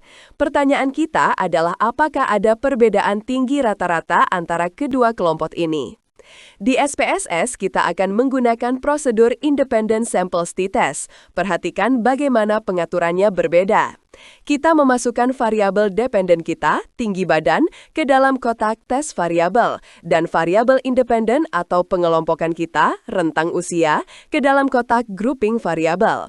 Kita kemudian harus mengklik Define Groups untuk memberitahu SPSS nilai mana yang mewakili masing-masing dari kedua kelompok kita. Mari kita jalankan dan lihat hasilnya. Melihat output t-test independen bisa sedikit rumit pada awalnya, karena ada dua baris. Anda harus terlebih dahulu melihat Levene's Test for Equality of Variances. Jika tes ini tidak signifikan, P kurang dari 0,05, Anda membaca baris atas. Jika signifikan, Anda membaca baris bawah. Dalam contoh ini, kita akan membaca baris atas. Kita mengekstrak nilai-nilai kita, statistik uji, derajat kebebasan, dan p-value kita adalah 0,016. Karena p-value ini kurang dari 0,05, hasilnya signifikan. Oleh karena itu, kita menolak hipotesis 0. Kita menyimpulkan bahwa ada perbedaan tinggi yang signifikan antara kedua kelompok. Dengan melihat min kelompok di tabel lain di output, kita dapat menentukan arah perbedaan dan menulis kesimpulan lengkap kita. Mari kita rekapitulasi logika inti dari interpretasi p-value karena ini berlaku untuk hampir semua tes yang akan kita diskusikan. P-value pada dasarnya adalah probabilitas untuk mendapatkan data seperti milik Anda atau lebih ekstrim jika hipotesis 0 itu benar. Kita menetapkan ambang batas yang disebut tingkat alfa, biasanya 5% atau 0,05. Jika probabilitas untuk mengamati data kita di bawah hipotesis 0 sangat rendah, kurang dari 5%, kita menganggapnya sangat tidak mungkin bahwa hipotesis 0 itu benar. Oleh karena itu, kita menolaknya dan menerima hipotesis alternatif. Jika probabilitasnya tidak rendah, lebih dari 5%, kita tidak memiliki cukup bukti untuk menolak hipotesis 0. Jadi kita gagal menolaknya. Sekarang, apa yang terjadi jika data kita tidak terdistribusi normal dan kita tidak dapat menggunakan t-test standar? Kita beralih kepada non-parametriknya, yaitu Mann-Whitney U-Test. Tes ini menjawab pertanyaan yang sama, apakah ada perbedaan antara dua kelompok independen, tetapi ia bekerja dengan memeringkat data daripada menggunakan nilai sebenarnya. Ini membuatnya tidak sensitif terhadap asumsi normalitas. Mari kita kembali ke data kontribusi mahasiswa kita yang kita tahu tidak terdistribusi normal. Kita ingin membandingkan mahasiswa dewasa tahun pertama dengan mahasiswa muda tahun pertama. Di SPSS, kita akan menavigasi ke menu non-parametric test dan memilih dua independent samples. Pengaturannya mirip dengan t-test, tetapi pastikan kotak Mann-Whitney dicentang. Untuk tes non-parametrik sedikit berbeda. Statistik uji utama di sini adalah Mann-Whitney U. Kita melihat bahwa p-value dilabeli exact sig adalah 0,007. Karena 0,007 kurang dari 0,05 hasilnya signifikan. Oleh karena itu, kita menolak hipotesis 0 bahwa tidak ada perbedaan antara kedua kelompok. Untuk menentukan kelompok mana yang lebih tinggi, kita dapat melihat tabel ranks yang juga disediakan oleh SPSS, atau kita dapat merujuk kembali ke statistik deskriptif kita. Dalam hal ini, kita dapat menyimpulkan bahwa mahasiswa dewasa berbicara secara signifikan lebih banyak. Perhatikan bagaimana kita melaporkan statistik uji U dalam penulisan kita. Selanjutnya, kita akan membahas Paired Sample t-Test. Tes ini digunakan ketika Anda memiliki dua pengukuran pada subjek yang sama atau unit yang sama. Pikirkan tentang desain sebelum dan sesudah. Anda mengukur sesuatu, menerapkan beberapa intervensi, dan kemudian mengukurnya lagi. Karena pengukuran tersebut berasal dari orang yang sama, mereka berpasangan. Tes ini pada dasarnya menghitung perbedaan antara pengukuran pertama dan kedua untuk setiap subjek, dan kemudian melakukan one sample t-test untuk melihat apakah perbedaan rata-rata secara signifikan berbeda dari 0. Prosesnya tetap sama, jelajahi, periksa asumsi, hipotesis, jalankan, dan interpretasikan. Mari kita lihat contoh. Kita memiliki data di mana subjek yang sama melakukan tugas latihan langkah dalam dua kondisi, sekali sendiri dan sekali sebagai bagian dari kelompok. Karena setiap orang memberikan dua skor data, ini adalah desain berpasangan. Pertanyaan kita adalah apakah kondisi sendiri versus kelompok mempengaruhi kinerja? Untuk latihan, kita akan menganalisis data ini dengan dua cara. Pertama, kita akan menjalankan paired samples t-test dengan asumsi data terdistribusi normal. Kedua, kita akan menjalankan padanan non-parametriknya, Wilcoxon Sign Rank Test, yang akan kita gunakan jika data tidak normal. Ini akan memungkinkan kita untuk membandingkan hasilnya. Pertama, mari kita lihat hasil dari paired t-test parametrik. Outputnya cukup lugas. Kita menemukan nilai T, derajat kebebasan, dan p-value, yang dalam hal ini adalah 0,005. Karena p-value ini kurang dari 0,05, kita menolak hipotesis 0. Ada perbedaan yang signifikan secara statistik antara kedua kondisi tersebut. Dengan melihat tabel paired sample statistics, kita dapat melihat bahwa min untuk kondisi kelompok lebih tinggi daripada kondisi individu, yang memungkinkan kita untuk menulis kesimpulan yang terarah dan lengkap. Sekarang, mari kita lihat hasil dari Wilcoxon Test non-parametric. Statistik uji di sini adalah Z. P-value-nya adalah 0,009. Sekali lagi, ini kurang dari 0,05, jadi kita menolak hipotesis 0. Kesimpulannya sama, ada perbedaan yang signifikan. Dengan melihat tabel ranks, kita dapat mengkonfirmasi bahwa kondisi kelompok memiliki skor yang lebih tinggi. Perhatikan bahwa bahkan dengan tes non-parametrik yang berbeda, kita sampai pada kesimpulan praktis yang sama yang memberikan kepercayaan pada temuan kita. Perhatikan sedikit perbedaan dalam penulisan di mana kita melaporkan statistik Z dan ukuran sampel N. Sekarang, kita akan beralih dari membandingkan kelompok ke memeriksa hubungan. Ketika Anda memiliki dua variabel numerik dan Anda ingin tahu apakah mereka cenderung bervariasi bersama, Anda menggunakan korelasi. Pertanyaannya di sini bukanlah tentang perbedaan min, tetapi tentang asosiasi. Apakah nilai tinggi pada satu variabel berhubungan dengan nilai tinggi atau rendah pada variabel lainnya? Langkah pertama yang penting dalam analisis korelasi adalah selalu membuat scatter plot untuk memvisualisasikan hubungan tersebut. Kemudian, Anda akan mengikuti langkah-langkah standar untuk pengujian hipotesis untuk secara formal menguji apakah korelasi yang diamati signifikan secara statistik.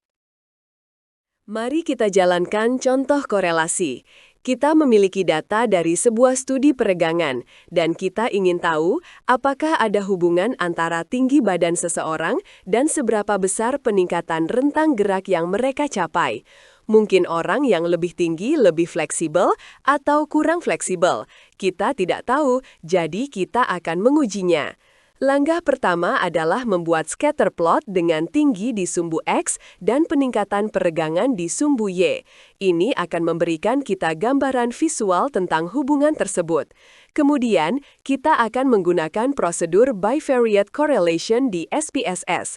Kita akan memilih kedua variabel kita dan memilih korelasi Pearson yang merupakan tes korelasi parametrik standar. Korelasi di SPSS adalah matriks. Anda perlu menemukan persimpangan antara dua variabel Anda untuk menemukan hasilnya. Di sini kita melihat 3 angka, koefisien korelasi Pearson atau R yang berkisar dari -1 hingga +1 dan menunjukkan kekuatan dan arah hubungan, ukuran sampel, N, dan p-value. P-value kita adalah 0,101 yang lebih besar dari 0,05. Oleh karena itu, hasilnya tidak signifikan secara statistik. Kita gagal menolak hipotesis nol bahwa tidak ada korelasi. Meskipun kita mengamati korelasi negatif sedang, -0,548 dalam sampel kita, itu tidak cukup kuat, mengingat ukuran sampel kita yang kecil untuk menyimpulkan bahwa ada hubungan nyata dalam populasi. Kesimpulan kita sederhana, kita tidak menemukan bukti adanya korelasi. Ada beberapa peringatan penting yang perlu diingat saat menafsirkan korelasi. Yang paling terkenal adalah korelasi bukanlah sebab akibat. Mungkin ada variabel ketiga yang tidak terukur yang menyebabkan keduanya berubah. Selalu berhati-hati dalam membuat klaim kausal dari data korelasional. Kedua, korelasi Pearson secara khusus mengukur kekuatan hubungan linier. Jika hubungannya melengkung, misalnya bentuk U, koefisien Pearson bisa mendekati 0 meskipun ada hubungan yang kuat dan dapat diprediksi. Itulah mengapa membuat scatter plot terlebih dahulu sangat penting. Terakhir, waspadai pengaruh ukuran sampel. Dengan sampel yang cukup besar, korelasi yang paling kecil dan tidak berarti secara praktis pun bisa menjadi signifikan secara statistik. Signifikansi statistik tidak selalu sama dengan signifikansi praktis atau dunia nyata. Penting untuk tidak menganggap p-value sebagai jawaban biner sederhana. Pikirkan tentang itu sebagai spektrum bukti. P-value 0,049 dan p-value 0,0001 keduanya signifikan pada tingkat 0,05. Tetapi yang terakhir memberikan bukti yang jauh lebih kuat terhadap hipotesis 0. Memahami nuansa ini adalah kunci untuk menjadi konsumen penelitian yang kritis. Ketika Anda membaca sebuah studi, jangan hanya mencari apakah P kurang dari 0,05. Lihatlah nilai P yang sebenarnya dan evaluasi kekuatan bukti untuk diri Anda sendiri. Ini akan memungkinkan Anda untuk terlibat dengan literatur ilmiah pada tingkat yang lebih dalam. Semua tes yang telah kita bahas sejauh ini melibatkan setidaknya satu variabel numerik. Tetapi bagaimana jika Anda ingin melihat hubungan antara dua variabel kategorikal? Untuk ini, kita menggunakan chi-square test of independence. Tes ini bekerja dengan membuat tabel kontingensi atau tabel silang yang menunjukkan frekuensi setiap kombinasi kategori. Kemudian membandingkan frekuensi yang Anda amati dalam data Anda dengan frekuensi yang akan Anda harapkan jika tidak ada hubungan antara kedua variabel tersebut. Jika ada perbedaan besar antara yang diamati dan yang diharapkan, tes akan menjadi signifikan. Misalnya, Anda dapat menguji apakah preferensi untuk berbagai genre film, kategorikal, tidak tergantung pada kelompok usia, kategorikal. Hipotesis nolnya adalah bahwa variabel-variabel tersebut independen. Mari kita gunakan contoh nyata. Kita memiliki data tentang gender dan sekolah akademik untuk sampel mahasiswa. Pertanyaan penelitian kita adalah, apakah distribusi gender sama di semua sekolah, atau apakah beberapa sekolah memiliki proporsi pria atau wanita yang lebih tinggi dari yang diharapkan? Dengan kata lain, apakah gender dan sekolah merupakan variabel independen? Di SPSS, kita menggunakan prosedur cross-tabs. Kita akan menempatkan satu variabel kategorikal di baris dan yang lainnya di kolom. Penting untuk meminta SPSS menampilkan frekuensi yang diharapkan di sel, karena ini adalah dasar dari perhitungan chi-square. Kemudian, di bawah tombol Statistics, kita cukup mencentang kotak untuk chi-square. Chi-square akan memberi kita tabel Chi-square test. Kita biasanya melihat baris pertama, Pearson Chi-square. Di sini nilai Chi-square sangat besar dan p-value asymptotic significance sangat kecil, kurang dari 0,001. Karena p-value kurang dari 0,05, hasilnya signifikan. Kita menolak hipotesis nol tentang independensi. Kesimpulan kita adalah bahwa ada hubungan yang signifikan secara statistik antara gender dan sekolah. Dengan kata lain, rasio pria-wanita tidak sama di semua sekolah. Untuk mengetahui sekolah mana yang berbeda, kita perlu memeriksa kembali tabel silang dan membandingkan jumlah yang diamati dengan jumlah yang diharapkan. Bagaimana jika Anda ingin membandingkan min di antara lebih dari dua kelompok? Anda mungkin tergoda untuk melakukan beberapa t-test, tetapi ini akan meningkatkan kemungkinan Anda menemukan hasil yang signifikan hanya karena kebetulan. Alat yang tepat untuk pekerjaan ini adalah One-Way Analysis of Variance atau ANOVA. ANOVA memungkinkan Anda untuk secara bersamaan menguji apakah ada perbedaan yang signifikan secara statistik antara min dari 3 atau lebih kelompok independen. Namun, ada satu hal penting. Tes ANOVA itu sendiri adalah tes omnibus. Ini akan memberitahu Anda jika ada setidaknya satu perbedaan signifikan di antara kelompok-kelompok Anda, tetapi tidak akan memberitahu Anda kelompok mana yang berbeda satu sama lain. Untuk itu, Anda perlu melakukan tes lanjutan yang disebut tes post hoc seperti tes 2K. Mari kita lihat sebuah contoh. Bayangkan kita telah secara acak menugaskan siswa ke salah satu dari 3 metode pengajaran yang berbeda dan kemudian mengukur kinerja mereka pada ujian akhir. Pertanyaan kita adalah, apakah ada perbedaan dalam skor ujian rata-rata di antara ketiga metode tersebut? Di SPSS, kita akan menggunakan prosedur One-Way ANOVA. Pengaturannya sangat mirip dengan t-test independen, variabel dependent score, dan variabel independen atau faktor metode. Pertama, kita akan menjalankan ANOVA untuk mendapatkan p-value keseluruhan. Jika p-value itu signifikan, kita akan kembali ke dialog dan meminta tes post hoc 2K untuk melihat perbandingan pasangan mana metode 1 vs 2, 1 vs 3, 2 vs 3 yang signifikan. Tabel output utama untuk ANOVA akan memberi Anda statistik F. Di sini kita melihat nilai F, derajat kebebasan, ada 2, 1 untuk antar kelompok dan 1 untuk dalam kelompok, dan p-value, yaitu 0,008. Karena ini kurang dari 0,05, kita menolak hipotesis nol. Kita menyimpulkan bahwa metode pengajaran memang membuat perbedaan. Sekarang kita perlu melihat output tes post hoc 2K di tabel terpisah untuk menentukan di mana letak perbedaan itu. Tabel itu akan memberi kita p-value untuk setiap perbandingan pasangan. Setelah memeriksanya, kita dapat menulis kesimpulan lengkap kita yang menyatakan tidak hanya bahwa ada perbedaan, tetapi juga kelompok mana yang berkinerja lebih baik. Sebagai rekapitulasi singkat tentang logika ANOVA, tes F awal adalah penjaga gerbang. Ini hanya memberi Anda jawaban ya atau tidak untuk pertanyaan, apakah ada perbedaan di suatu tempat di antara min kelompok saya? Jika jawabannya tidak, p-value lebih besar dari 0,05, maka Anda berhenti. Tidak ada bukti adanya perbedaan, jadi tidak ada gunanya mencari di mana perbedaan itu mungkin berada. Namun, jika jawabannya ya, p-value kurang dari 0,05, maka Anda memiliki lampu hijau untuk melanjutkan ke langkah kedua, tes post hoc. Tes-tes ini, seperti tes 2K, pada dasarnya adalah serangkaian t-test yang disesuaikan yang membandingkan setiap pasangan kelompok untuk menunjukkan dengan tepat di mana letak perbedaan yang signifikan.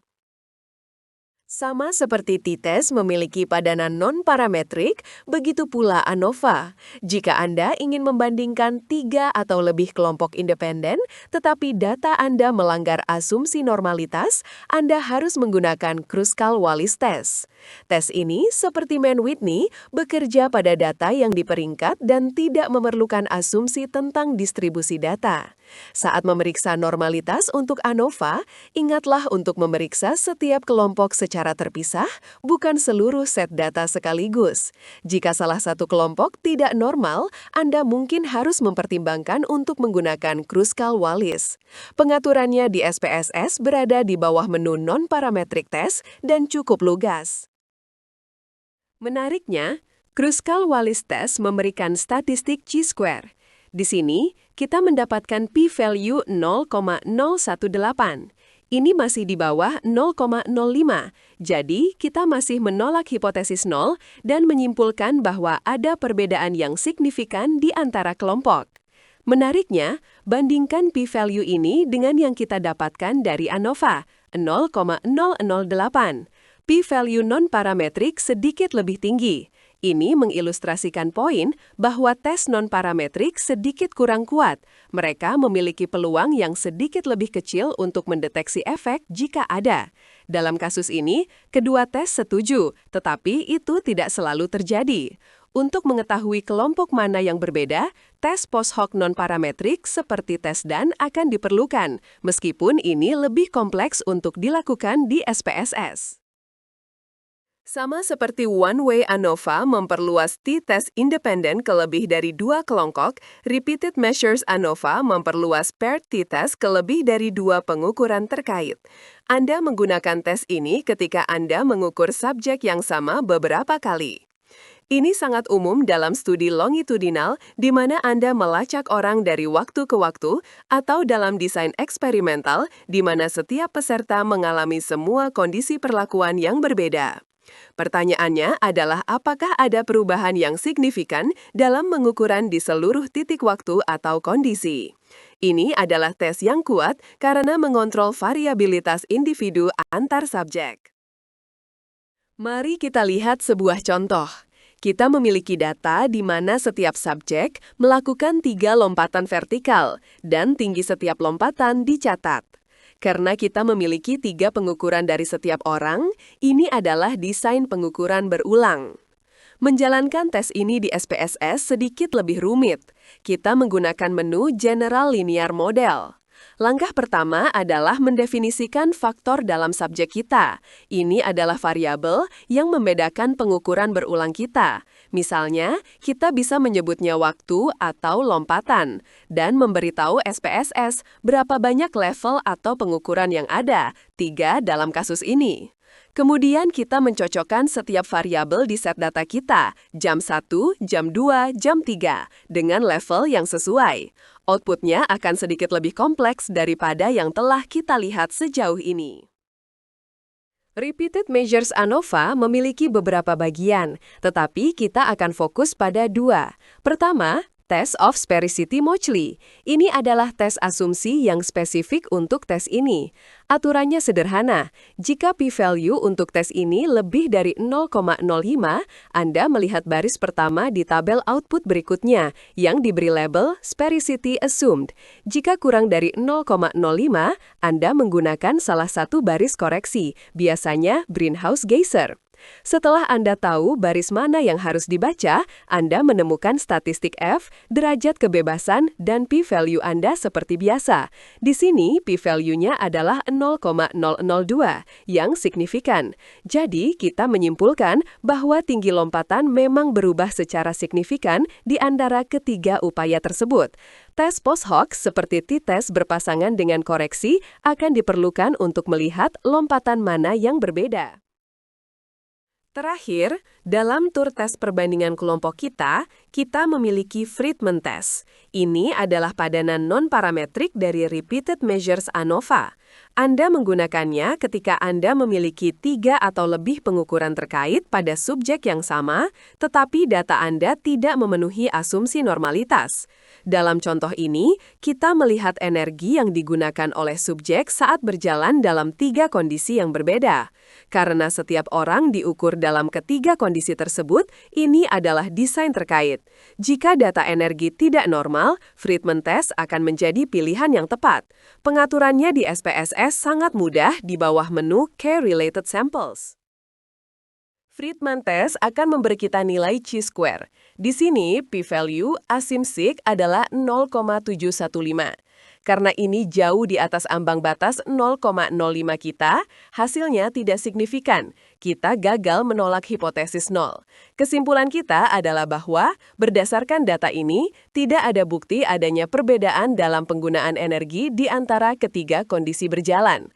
Karena hasilnya tidak signifikan, kita tidak akan melanjutkan dengan tes post hoc atau membuat grafik untuk presentasi.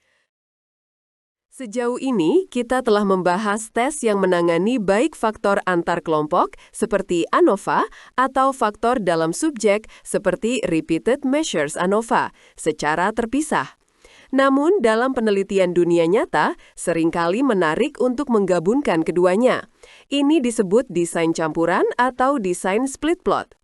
Bayangkan Anda memiliki dua kelompok pengobatan faktor antar subjek, dan Anda mengukur hasilnya pada 3 titik waktu yang berbeda, faktor dalam subjek. Desain yang kuat ini memungkinkan Anda untuk melihat efek utama dari pengobatan, efek utama dari waktu, dan yang terpenting, interaksi antara keduanya. Apakah efek pengobatan berubah seiring waktu? Menganalisis desain ini berada di luar cakupan lokakarya pengantar ini, tetapi penting untuk diketahui bahwa desain ini ada dan biasanya dianalisis menggunakan teknik statistik tingkat lanjut yang disebut model campuran. Baik, mari kita lakukan penilaian komprehensif terakhir yang menguji kemampuan Anda untuk menginterpretasikan berbagai jenis output statistik. Untuk setiap skenario, lihat tabel output yang disediakan dan jawab pertanyaannya. Fokus pada identifikasi p-value, menentukan signifikansi, dan kemudian menarik kesimpulan praktis. Mari kita tinjau jawabannya. Pertama, untuk tes detak jantung, p-value akan lebih besar dari 0,05, jadi tidak ada perbedaan yang signifikan. Kedua, untuk beruang dan marshmallow, Anda akan melihat p-value yang signifikan dan koefisien korelasi positif yang tinggi, yang menunjukkan hubungan yang kuat dan positif. Ketiga, untuk kesejukan hewan, p-value di tabel ANOVA akan kurang dari 0,05, yang menunjukkan bahwa ada perbedaan yang signifikan dalam peringkat kesejukan di antara ketiga kelompok hewan tersebut. Di bagian terakhir presentasi kita akan secara singkat menyentuh beberapa topik analisis yang sedikit lebih khusus yang mungkin Anda temui, terutama di bidang klinis atau ilmu sosial. Ini termasuk konsep reliabilitas yang berkaitan dengan konsistensi dan reproduktivitas pengukuran Anda. Apakah dua dokter yang berbeda memberikan diagnosis yang sama, reliabilitas antar penilai? Apakah satu dokter memberikan diagnosis yang sama jika mereka melihat kasus yang sama seminggu kemudian, reliabilitas intrapenilai? Kita juga akan secara singkat membahas sensitivitas, yang berkaitan dengan seberapa baik tes diagnostik dalam mengidentifikasi dengan benar mereka yang memiliki suatu kondisi. Mari kita pertimbangkan skenario. Sebelum memulai studi intervensi latihan, seorang peneliti ingin memastikan bahwa cara mereka mengukur kinerja lompatan dapat diandalkan. Jadi, mereka mengukur setiap orang 2 kali dan ingin melihat seberapa baik kedua pengukuran tersebut setuju. Dua statistik yang umum digunakan untuk ini adalah Intra-Class Correlation Coefficient atau ICC dan Cronbach's Alpha. Keduanya mengukur konsistensi atau kesepakatan di antara beberapa pengukuran. Sebagai aturan praktis, nilai Cronbach's Alpha di atas 0,7 sering dianggap menunjukkan reliabilitas yang baik. SPSS memiliki prosedur reliability analysis khusus yang membuatnya mudah untuk menghitung statistik ini. Hasil analisis reliabilitas akan memberi kita beberapa tabel. Salah satu yang paling penting adalah tabel Intra-Class Correlation Coefficient. Di sini, kita melihat nilai ICC 0,962. Karena ICC berkisar dari 0 hingga 1, ini adalah nilai yang sangat tinggi yang menunjukkan kesepakatan atau reliabilitas antara pengukuran lompatan pertama dan kedua. Signifikansi statistik dari ICC juga dapat diuji, dan seperti yang ditunjukkan oleh p-value, korelasi ini sangat signifikan. Ini akan memberi peneliti kepercayaan bahwa metode pengukuran mereka konsisten. Bagaimana jika data Anda kategorikal bukan numerik? Misalnya, dua radiolog melihat serangkaian röntgen dan mengklasifikasikannya sebagai normal atau abnormal. Kita tidak bisa menggunakan ICC. Sebagai gantinya, kita menggunakan statistik kappa. Kekuatan kappa adalah ia secara cerdas memperhitungkan fakta bahwa beberapa kesepakatan akan terjadi hanya karena kebetulan. Kappa mengoreksi kesepakatan kebetulan ini, memberi kita ukuran kesepakatan yang lebih akurat di atas dan di luar kebetulan. Anda menghitung kappa di SPSS melalui menu Cross Tabs. Cross Tabs akan menyertakan tagel Symmetric Measures. Di sini, Anda akan menemukan nilai kappa. P-value yang terkait memberitahu Anda apakah kesepakatan yang diamati secara signifikan lebih baik daripada yang diharapkan secara kebetulan. Di sini, P-value sangat kecil, jadi ya. Selanjutnya, Anda menginterpretasikan besarnya koefisien kappa itu sendiri. Ada pedoman umum untuk ini. Nilai kappa 0,473 misalnya, biasanya dianggap sebagai kesepakatan moderat. Jadi, kesimpulan kita adalah bahwa meskipun para radiolog setuju lebih dari sekedar kebetulan, masih ada ruang untuk perbaikan dalam konsistensi mereka.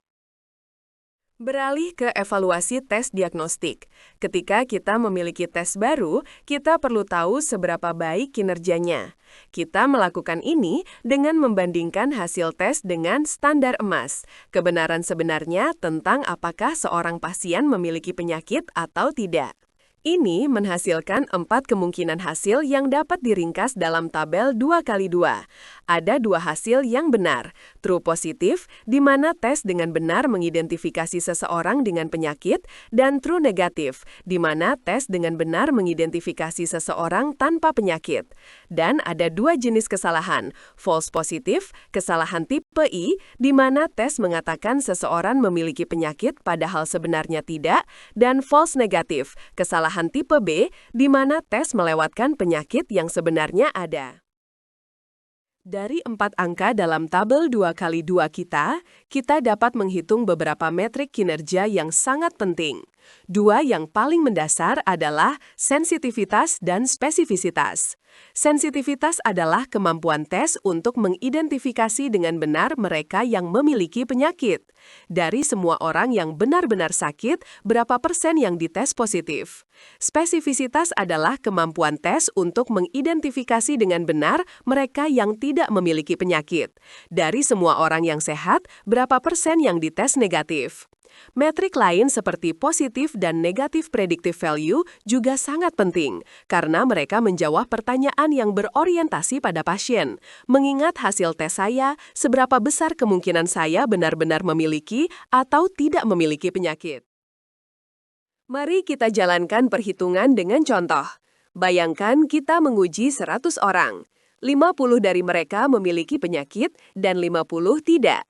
Tes kita dengan benar mengidentifikasi 45 dari 50 orang yang sakit, tetapi melewatkan 5 orang.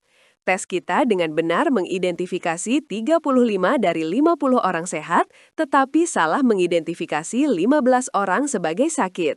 Sensitivitasnya adalah 45 dibagi 50 atau 90%. Ini berarti tes tersebut menangkap 90% dari kasus yang sebenarnya. Spesifisitasnya adalah 35 dibagi 50 atau 70%. Ini berarti tes tersebut dengan benar membersihkan 70% dari individu yang sehat.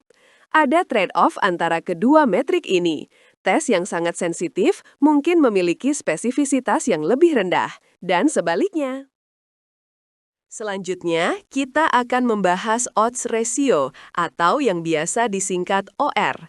Ini adalah salah satu ukuran statistik yang paling umum digunakan untuk mengukur seberapa kuat hubungan antara suatu paparan dengan suatu hasil atau penyakit.